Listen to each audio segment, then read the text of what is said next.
Assalamualaikum warahmatullahi wabarakatuh. Kali ini Ibu akan membahas tentang kelanjutan dari teks cerita fantasi.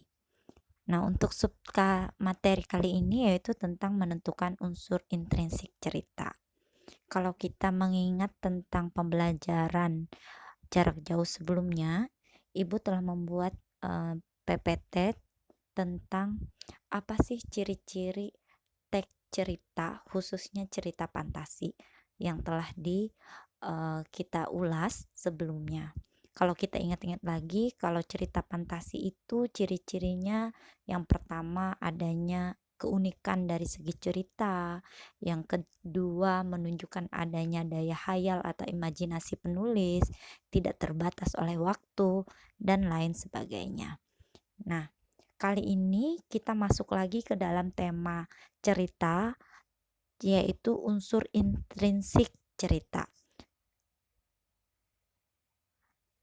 Nah, kompetensinya masih sama, KD-nya masih sama dengan pembelajaran jarak jauh sebelumnya, PPT yang telah Ibu buat, yaitu tentang mengidentifikasi unsur-unsur cerita fantasi, lalu nanti kita akan menceritakan kembali cerita fantasi dan menelaah struktur dan kebahasaan. Kemudian menyajikan gagasan kreatif. Nah, untuk kali ini kita berbicara tentang apa sih unsur intrinsik cerita.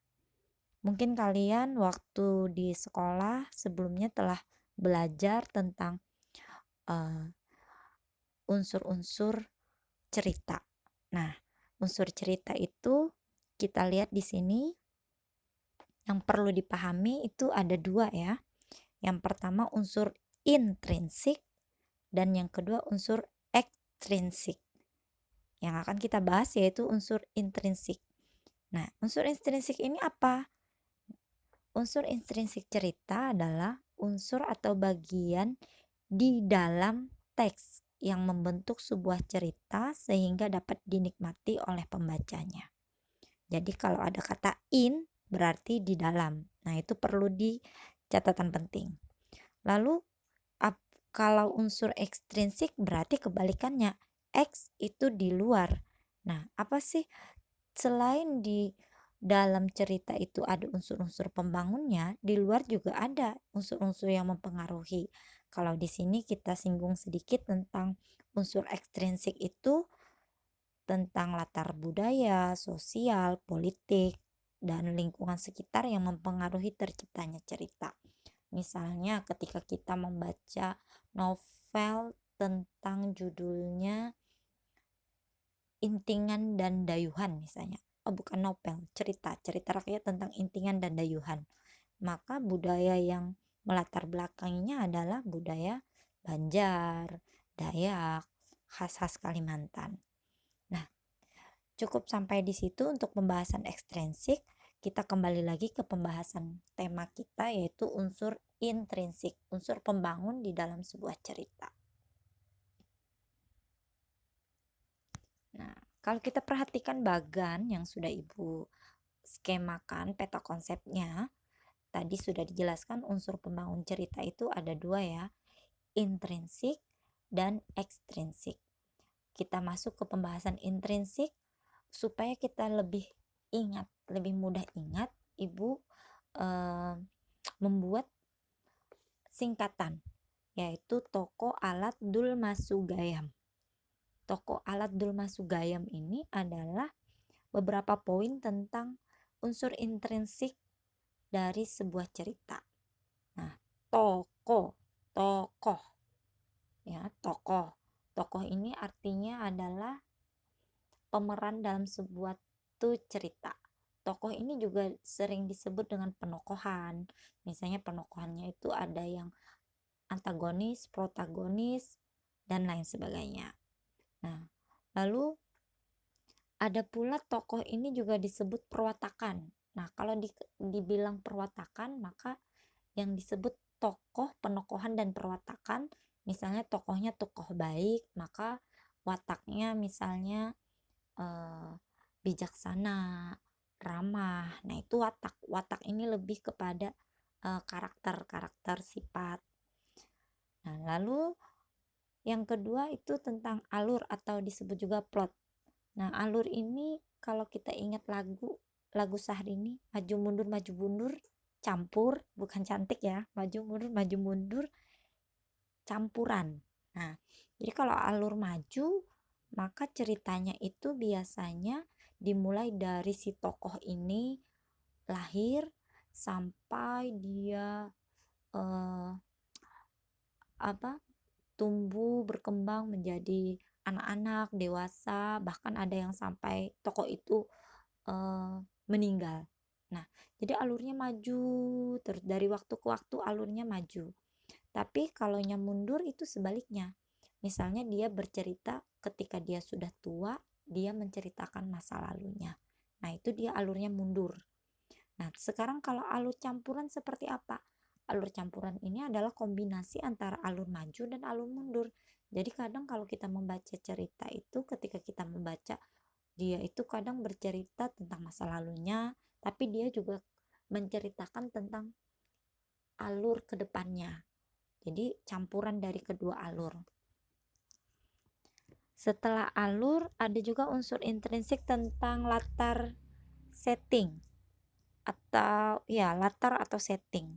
Latar ini dibagi tiga ya, yaitu latar waktu, latar tempat, latar suasana. Kalau waktu itu biasanya diidentikan dengan jam atau pagi, sore, siang, malam dan sebagainya. Lalu kalau tempat itu misalnya di sekolah, di rumah, yang menunjukkan tempat-tempat. Lalu kalau misalnya suasana, suasana itu misalnya suasananya menegangkan, suasananya lagi dingin, sepi, sunyi. Nah, itu tentang rasa, tentang perasaan juga bisa. Selanjutnya tentang judul. Nah, judul ini apa sih? Judul judul ini biasanya title ya. Dalam bahasa Inggrisnya itu title. Title ini judul ini ketika ada cerita di atasnya biasanya ada eh,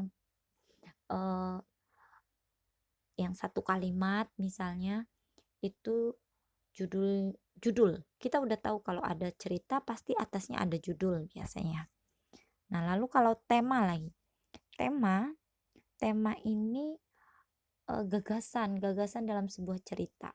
Tema ini bisa juga tidak disebutkan secara langsung, tapi ketika kita membaca cerita, maka kita tahu, oh ini loh temanya. Misalnya temanya tentang uh, konflik, atau temanya tentang persahabatan, dan dia lebih umum dibanding judul.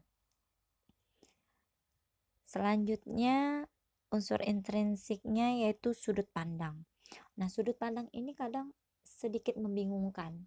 Jadi ketika kita ingin mempelajari tentang sudut pandang atau point of view itu sangat-sangat rumit.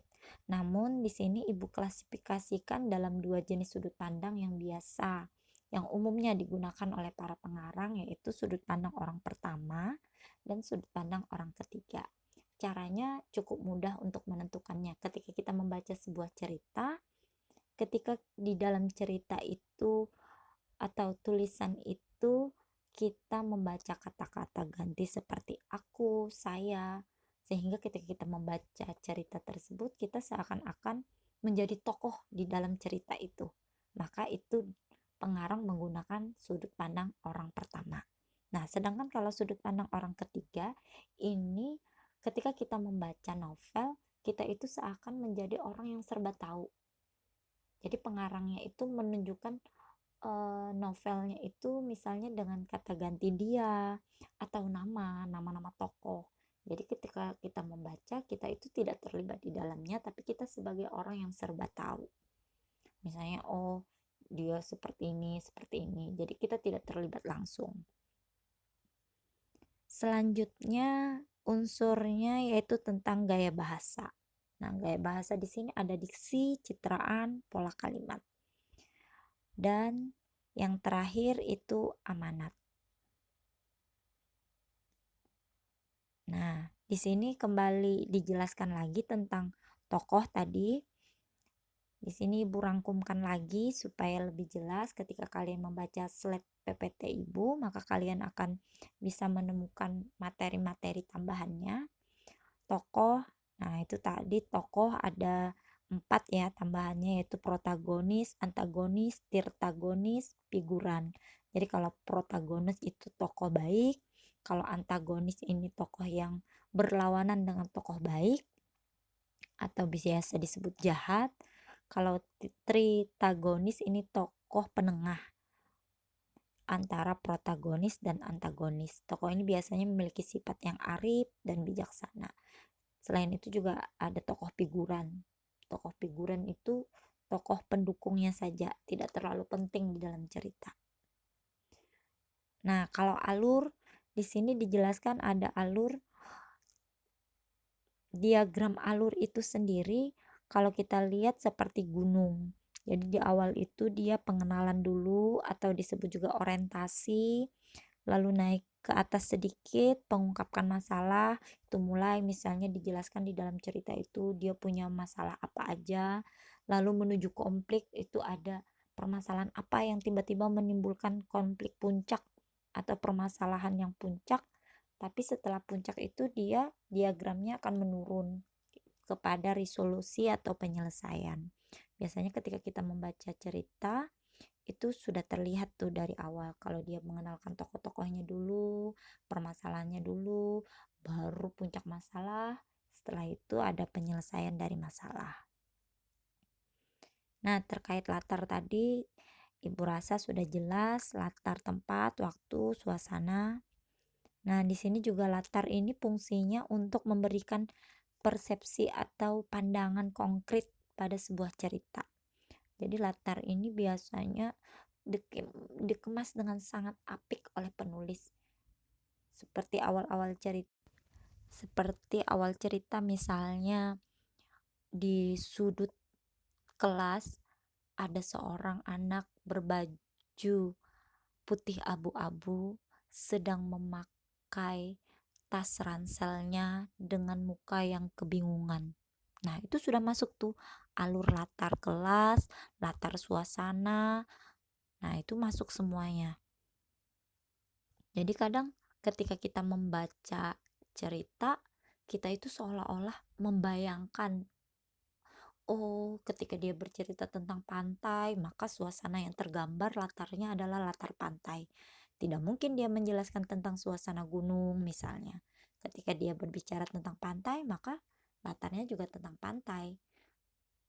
Misalnya seperti daun nyur melambai, angin sepoi-sepoi, ombak bergulung-gulung, dan sebagainya. Nah, tadi judul dan tema tadi sudah Ibu singgung, ini berbeda. Jadi kalau judul itu adalah perincian atau penjabaran dari topik, dan judul itu lebih spesifik artinya lebih khusus dan sering tersirat. Tersirat itu tertulis permasalahan atau variabel yang akan dibahas. Maksudnya permasalahan, kira-kira judulnya itu menggambarkan apa sih yang ingin diceritakan dalam cerita. Lalu judulnya tadi tersurat ya, harus ada di dalam teks. Umumnya ditulis di bagian atas. Misalnya judulnya Si Kancil yang Cerdik misalnya. Nah, kalau tema ini merupakan gagasan pokok atau ide dalam sebuah tulisan yang melatar belakangi keseluruhan cerita. Tema memiliki sifat umum, nah lebih umum, dan dapat diambil dari lingkungan sekitar. Misalnya temanya tentang pendidikan, sejarah, atau kisah pribadi penulis, perjuangan, dan lain sebagainya. Jadi catatan penting kalau judul itu biasanya umumnya tersurat, sedangkan tema itu tidak tersurat atau tidak tertulis. Selanjutnya tentang sudut pandang. Nah, point of view tadi ya, Ibu rasa sudah cukup jelas untuk sudut pandang. Itu tadi sudut pandang orang pertama, itu menggunakan kata aku atau saya atau juga kami, bisa juga dalam sub kata jamak, kata ganti jamak. Lalu kalau orang ketiga itu cirinya dia menggunakan kata iya dia atau nama tokoh atau mereka dalam kata ganti jamak. Nah, yang keenam yaitu gaya bahasa. Nah, gaya bahasa ini apa sih? Gaya bahasa ini bisa juga disebut majas. Majas itu banyak jenisnya. Nanti kita akan sampai ke pembahasan majas. Namun sebelum membahas gaya bahasa, itu terdiri dari 3, yaitu diksi, citraan, pilihan pola kalimat. Nah, kalau diksi ini adalah pilihan kata. Jadi, kok kata dipilih? Iya, memang ketika kita menulis sebuah cerita, biasanya pengarang itu akan bermain dengan kata-kata. Misalnya, dia akan memilih antara menggunakan kata perempuan atau wanita atau nona. Nah, itu sama, maknanya sama, yaitu menunjukkan jenis kelamin wanita semua. Tapi dia memilihnya yang seperti apa, yang cocok dengan cerita yang mau dia bangun. Sama juga misalnya perempuan itu konotasinya lebih baik apa lebih buruk ketika menggunakan kata perempuan dibanding wanita. Nah, itu juga pertimbangannya adalah nilai rasa eh, sebuah kata. Jadi diksi ini terkait pilihan-pilihan kata. Misalnya mau pakai kata apakah pujaan hati, apakah kekasih, apakah belahan jiwa, dan lain sebagainya. Nah, selanjutnya citraan. Citraan ini kaitannya dengan indera atau penginderaan atau indrawi. Jadi ketika kita membaca sebuah kalimat di dalam cerita atau teks, ketika kita membaca, maka kita akan merasakan menggunakan panca indera tertentu. Nah, itulah yang disebut dengan citraan. Contohnya ketika kita membaca teks, harum wangi tubuhnya. Nah, itu inderaan apa? Harum itu yang bisa mencium bau harum itu indera apa? Penciuman. Nah, itu betul, berarti citraan penciuman. Kalau misalnya lagi ada contoh kalimat merah menyala, api membakar rumah itu. Yang bisa melihat warna merah itu indera apa? Mata berarti ya. Nah, berarti citraannya adalah citraan penglihatan. Nah, citraan di sini ada beberapa, yaitu citraan penciuman, penglihatan, pendengaran, peraba, perasa. Nah, kalau perasa itu citraannya misalnya ku rasa pahit di bibir. Nah, itu pahit itu perasa, lidah. Kalau misalnya peraba, ku sentuh lembut kulitnya. Nah, kasar sekali permukaan misalnya benda ini. Nah, itu kata-kata kasar, halus itu kaitannya dengan indera peraba. Kalau misalnya penciuman tadi udah ya, yang tentang mencium bau harum, bau apek misalnya, mata melihat. Nah, jadi ketika kita membaca teks dan tiba-tiba melibatkan panca indera kita, maka itulah yang disebut dengan citraan. Selanjutnya pola kalimat. Pola kalimat ini secara umumnya itu ada yang induktif. Induktif ini berarti kalimat utamanya di mana? Di awal apa di akhir? Kalimat utamanya di di dalam, berarti di akhir ya. Jadi induktif itu di akhir, deduktif itu di awal kalimat-kalimat utamanya. Lalu sebab akibat. Jadi sebab dulu baru akibat atau kebalikannya akibat sebab. Itu juga bisa. Nah, yang terakhir ini amanat atau moral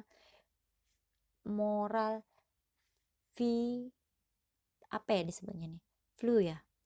Moral. Moral ini kaitannya dengan apa sih nilai-nilai kebaikan yang disampaikan. Nah, jadi ketika kita membuat cerita, kita juga harus memikirkan kira-kira cerita itu berdampak positif tidak untuk pembaca. Atau walaupun gak berdampak positif, misalnya ada implikasi apa ketika seseorang membaca cerita, misalnya dia bertobat misalnya, atau oh dia lebih rajin beribadah misalnya. Nah, itu ada implikasi ke situ amanatnya. Contohnya misalnya cerita maling kundang. Maka amanatnya adalah janganlah menjadi anak durhaka. Nah, amanat sendiri juga bisa tersirat, bisa tersurat. Kalau tersurat berarti dia ditulis langsung di dalam cerita itu, di tag itu, di akhirnya misalnya amanat cerita adalah bla bla bla bla bla. Tapi kalau tersurat itu biasanya pembaca sendiri yang menentukan amanatnya mau apa. Yang kira-kira menurut persepsi kita apa nih amanatnya. Jadi boleh umum tuh amanat. Misalnya amanatnya kalau maling kundang itu janganlah jadi anak durhaka, atau bisa juga harus berbakti kepada orang tua, bisa juga, atau eh, segera meminta maaf kepada orang tua misalnya amanatnya boleh, yang penting dalam satu kesatuan yang sama, tidak jauh melenceng ketika kita membaca sebuah cerita. Nah, oke, Bu Rasa sampai di sini penjelasan Ibu tentang teks cerita, subtema unsur intrinsik dalam cerita. Untuk selanjutnya nanti kita akan tetap membahas teks cerita fantasi. Namun ini akan berakhir pada penerapan penyajian teks cerita fantasi. Setelah kalian mengenal ciri-cirinya, lalu menentukan unsur intrinsiknya, nah baru kita bisa membuat nanti. Nanti untuk PJJ selanjutnya komponennya adalah menyajikan teks cerita fantasi. Nah, sekali lagi Ibu tetap menghimbau kepada anak-anak Ibu yang masih dalam suasana belajar di rumah, tetap semangat, jangan lupa rutin melakukan cuci tangan, jaga jarak, tetap pakai masker ketika berpergian. Karena yang namanya sehat harus dimulai dari kita pribadi yang menyadarkan diri kita untuk tetap hidup sehat, tetap menjaga kesehatan, dan tetap semangat. Oke, sampai bertemu di pembelajaran selanjutnya. Terima kasih. Nah, ini ada memenya kata emaknya, mau kemana lagi? Belajar di rumah, kata mamanya. Terus kata anaknya, mau ke rumah bu guru. Emak ngajarnya marah-marah mulu. Ayo, siapa yang emaknya di rumah marah-marah mulu? Oke, sampai jumpa. Assalamualaikum warahmatullahi wabarakatuh.